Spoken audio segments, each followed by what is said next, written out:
মানুষের জীবন ধারণের জন্য আয়ের কয়েকটি নির্দিষ্ট উপায় সমাজ আজও সাধারণভাবে স্বীকৃতি দেয়, যেমন কৃষিকাজ, ব্যবসা, শিল্প, শ্রম বিক্রি ইত্যাদি।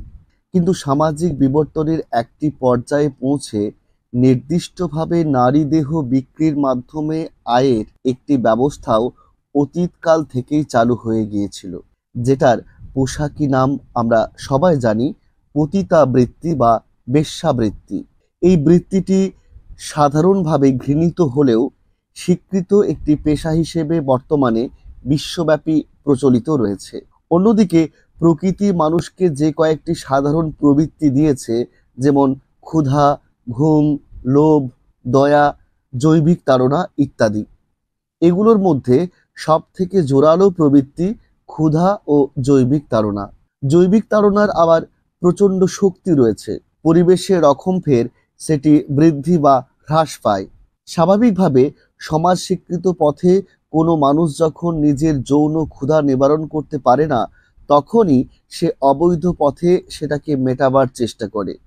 মোট কথা হলো, কোনো পুরুষ যখন নিজের যৌন ক্ষুধা মেটাবার জন্য বৈধ স্ত্রী ছাড়া অবৈধভাবে অন্য কোনো নারীর সঙ্গ কামনা করে, অন্যদিকে কোনো নারী যখন নিজের অন্ন বস্ত্র সংগ্রহের প্রয়োজনে নিজের দেহদান করতে প্রস্তুত হয়, তখনই তাদের মধ্যে আর্থিক বিনিময়ের মাধ্যমে পারস্পরিক একটি অবৈধ যৌন সম্পর্ক স্থাপিত হয়। সাধারণভাবে এটাই হলো পতিতাবৃত্তি বা বেশ্যাবৃত্তির পেশাগত রূপ, এবং সামাজিকভাবে ও নৈতিকতার দৃষ্টিতে এই বৃত্তিটি যতই দোষণীয় হোক বা না হোক না কেন, এটি কিন্তু আজও বিশ্বব্যাপী স্বীকৃত। এই হিসেবের বাইরে গিয়েও কোনো পুরুষ ও কোনো নারীর মধ্যে অবৈধ যৌন সম্পর্ক স্থাপিত হতে পারে। তবে পেশাদার পতিতাবৃত্তির বা বেশ্যাবৃত্তির অন্যতম বৈশিষ্ট্য হলো, পুরুষ যেখানে আর্থিক মূল্যের বিনিময়ে নারীদেহ ভোগ করতে চায়, সেখানে নারীর যৌন চাহিদাকে নিয়ে কোনো প্রশ্ন তোলা হয় না। ব্রিটিশ আমলের ভারতে পেশাদারি পতিতাবৃত্তির চিত্রটির দিকে আমরা এবার নজর দেব। পৃথিবীর অন্যান্য দেশের মতো ভারতবর্ষেও যুগ যুগ ধরে পতিতাবৃত্তি বা বেশ্যাবৃত্তি প্রচলিত। তবে এই পতিতাবৃত্তি বা বেশ্যাবৃত্তির মাত্রাগত তারতম্য লক্ষ্য করা যায় ব্রিটিশ আমলে। ডক্টর বাঙ্গাল ইউটিউব চ্যানেলের আজকের এপিসোডে আমরা আড্ডা দেব ব্রিটিশ আমলে ভারতের পেশাদারি পতিতাবৃত্তির বিষয়টি নিয়ে।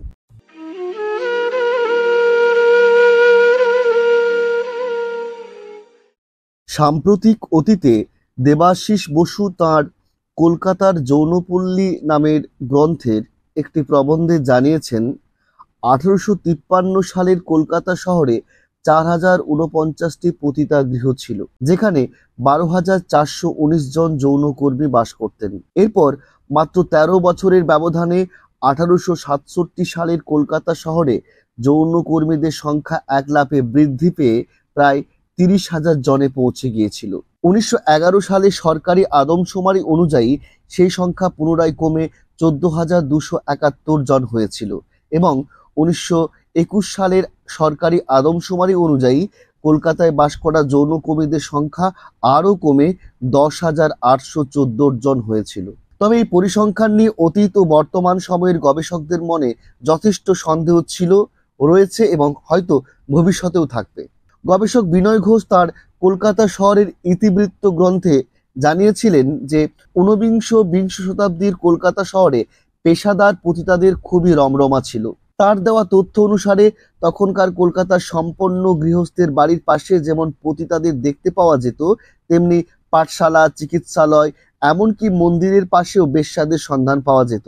এই প্রসঙ্গে বিশ্বনাথ জোয়ারদার তার পুরানো কলকাতার অন্য সংস্কৃতি গ্রন্থে জানিয়েছিলেন, তখন বিশেষ করে রামবাগান, সোনাগাছি, মেছোবাজার, সিদ্ধেশ্বরীতলা, হাড়কাটা, চাপাতলা, ইমাম বক্স, কলকাতার এই জায়গাগুলো পেশাদার পতিতাদের আগড়া ছিল।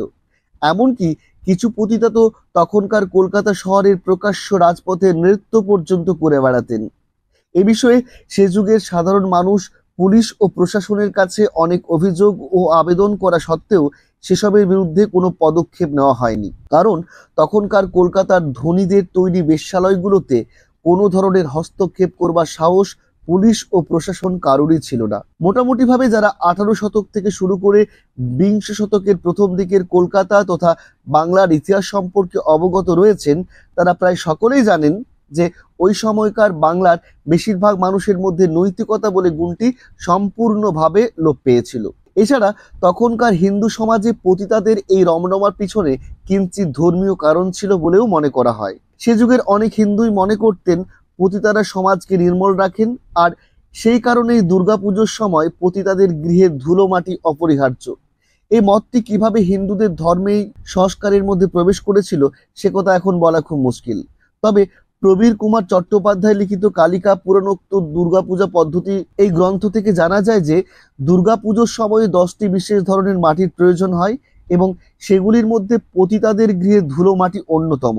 হয়তো তন্ত্রচর্চার হাত ধরেই এই বিষয়টি অতীতের কোনো এক সময়ে হিন্দুদের ধর্মীয় আচরণের মধ্যে স্থান পেয়েছিল। বাস্তবে অতীত থেকেই নারীদের সব সময়ে ভোগের পণ্য বলে মনে করা হয়েছে এবং ইংরেজ আমলও সেসবের কোনো ব্যতিক্রম ছিল না। তৎকালীন সমাজের নেতৃত্বস্থানীয় খ্যাতিমান ব্যক্তিবর্গের সিংহভাগ মানুষই এই নৈতিক স্খলন থেকে মুক্ত ছিলেন না।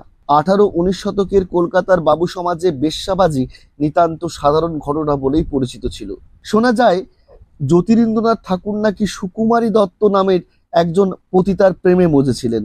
বাস্তবে সত্যিই তেমন কিছু ঘটেছিল কিনা সে কথা এখন আর বলা সম্ভব নয়। তবে অতীতের অনেক লেখকই জ্যোতিরিন্দ্রনাথের স্ত্রী কাদম্বরীর আত্মহত্যার জন্য এই কারণটিকেও দায়ী করেছিলেন বলে দেখা যায়। সাহিত্যিক মীর মোশাররফ হোসেন নিজে তার আত্মজীবনীতে জানিয়েছিলেন যে জীবনের একটা সময় তিনি নিয়মিতভাবে বেশ্যাপাড়ায় গমন করতেন। ডক্টর আব্দুল আহসান চৌধুরী তার অবিদ্যার অন্তঃপুরে গ্রন্থে নিষিদ্ধ পল্লীর অন্তরঙ্গ কথকথা অধ্যায়ে জানিয়েছিলেন যে মরমী কবি হাসন রাজা নিয়মিত পতিতালয়ে গমন করতেন। তবে শুধু সেকালের কলকাতার বাবুরাই নন, ইস্ট ইন্ডিয়া কোম্পানির ইংরেজ সৈন্যরাও মাত্রাতিরিক্ত পতিতালয়ে গমন করতেন।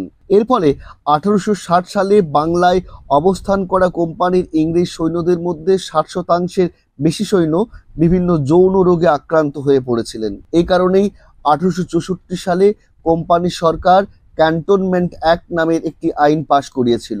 এরপর কোম্পানির সেনা ছাউনিগুলোতে ইংরেজ সৈন্যদের জন্য আলাদা করে পতিতালয় তৈরি করা হয়েছিল। সেখানে যেসব পেশাদার পতিতারা নিযুক্ত হয়েছিলেন তাদের কোম্পানির খাতায় রীতিমতো রেজিস্ট্রিভুক্ত করে পরিচয়পত্রও দেওয়া হয়েছিল। তাছাড়া পতিতা ও ইংরেজ সৈন্য উভয়কে বিভিন্ন যৌন রোগ থেকে মুক্ত রাখবার জন্য সমগ্র বাংলায় থাকা কোম্পানির প্রধান সেনা ছাউনিগুলোতে লক হসপিটাল নামের একটি বিশেষ হাসপাতাল স্থাপন করা হয়েছিল। ইতিহাস বলে যে যুগের পর যুগ, শতাব্দীর পর শতাব্দী, সহস্রাব্দের পর সহস্রাব্দ ধরে পতিতাবৃত্তি মানব সভ্যতার একটা অঙ্গ। এক কথায় বলা যেতে পারে যে অর্থনৈতিক এবং সামাজিক দিক থেকে নারী ও পুরুষের মধ্যে সুদূর অতীত থেকে বিরাজমান বৈষম্যের এক চরম শোচনীয় পরিণতির নাম হচ্ছে পেশাদারি পতিতাবৃত্তি। বাংলাতেও এই বৃত্তির ধারাবাহিকতা বহুকাল ধরে প্রচলিত রয়েছে। আজও শহর কলকাতায় পেশাদার পতিতাদের যে আগ্রাগুলো বর্তমান রয়েছে সেগুলো কোনোটাই একদিনে গড়ে ওঠেনি। একথা সত্যি যে ভারতে প্রাচীনকাল থেকে পেশাদারি পতিতাবৃত্তি চালু থাকলেও এই বৃত্তির রমরমা কিন্তু ব্রিটিশ আমল থেকে শুরু হয়েছিল।